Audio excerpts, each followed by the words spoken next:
Welcome to Balcony Views with BJ. We're in the gorgeous Mediterranean on a trip to Croatia and Greece on Royal Caribbean's Explorer of the Seas. It's been a wonderful trip. I'm here today to talk to you about getting your plane tickets. Now, I know a lot of people that cruise live near cruise ports. A lot of people in Vancouver and they'll do Seattle, or people that live in Florida will do the Tampa Bay or Port Everglades or Fort Lauderdale, Miami, Port. They're close, okay? Those in Texas drive down to Galveston. So, only thing is, there's a lot of other people like me that, well, guess what? I live in Nashville, Tennessee. There's not a cruise port close to me. It's a good 8-hour drive at a minimum. Now, I know there are a lot of people that don't mind driving down. I probably could, but I don't really like to waste a whole day like that. I want to enjoy my day traveling. Although, admittedly, when you're flying, sometimes that's a problem too. But here's the thing. When you fly, you've got to calculate those costs of those tickets. And which airline do you fly on, and what's going to be best, and when to book it, all of that. Well, there's actually an easy way to take care of it that works probably 70% of the time.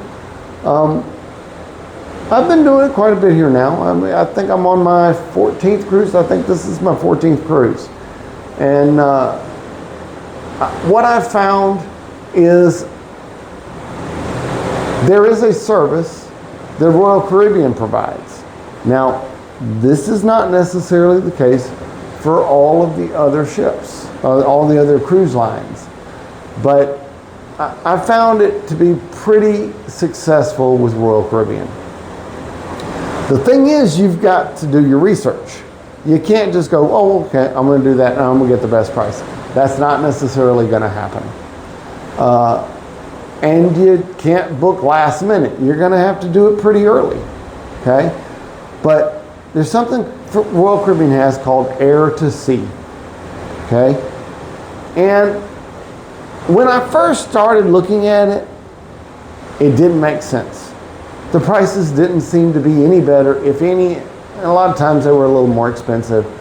So I kind of just said, I'm not going to mess with it. A couple of cruises down the line, I decided I'd check it out. And I got a pretty good price. Like, okay. And not only was it a good price, it was a better flying setup. I went to better places, had better room. I was able to leave at a time that made more sense for me. So timing and everything worked out better. Plus, it was a little cheaper. Then I got ready to book this cruise. Well, because Air to Sea had been kind of give or take, I didn't even look at it. So I was looking at all the prices on what it would take to get from Nashville all the way to Budapest. And that's another thing too that we've got to worry about. Or, well, not worry about, but that's another thing too that you can consider. You don't necessarily have to book your flight through Air to Sea directly to the port that you're sailing out of. On this cruise, we sailed out of Venice, but I have Hungarian heritage, so I wanted to go to Hungary first. Air to Sea was able to get me a flight from Nashville to Budapest, and then after the cruise was over, from Venice back home to Nashville, cheaper than I could find just to fly home. So I urge you, look at Air to Sea. It may not always be your best solution. You may be able to find better, but definitely take a look at it. And on top of that, when you book with Air to Sea on Royal Caribbean, you can include it with your cruise, which means they'll reserve your seat and you don't have to pay for it until your final payment date. We booked it 6, 7 months in advance, and we didn't have to pay the airfare until 90 days before our cruise. And we were still guaranteed and set up. So there's a lot of advantages to going air to sea. Again, you have to do your research. You have to check it out and see what works better.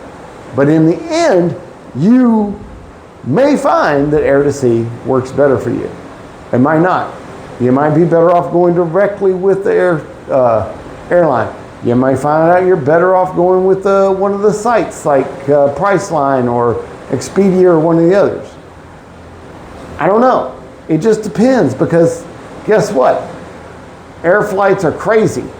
It's hard to nail them down. So you have to just do some looking, but don't discount air to sea. It could be a good friend for you. Again, you don't have to fly directly in, and you don't have to fly the day of. We flew in over a week before our cruise, but we were responsible for getting from Budapest to Venice. Now, we took a train, had a great time, but it's going to be all up to you how you do it. You just have to do your research. Either way, I'm BJ. Those are my balcony views, and I hope you enjoy your next cruise.